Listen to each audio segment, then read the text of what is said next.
niyo? Ba't di niyo naman agad sinabi sa akin?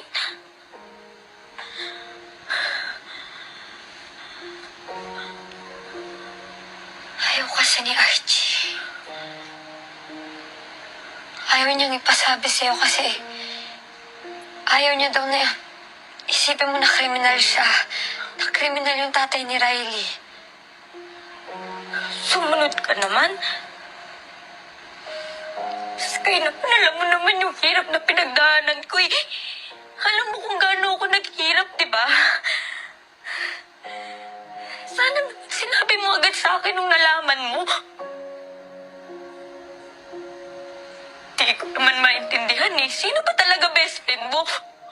Sino ba talaga kinakampihan mo? Ako o siya? Kasi ikaw, syempre ikaw yung best friend ko.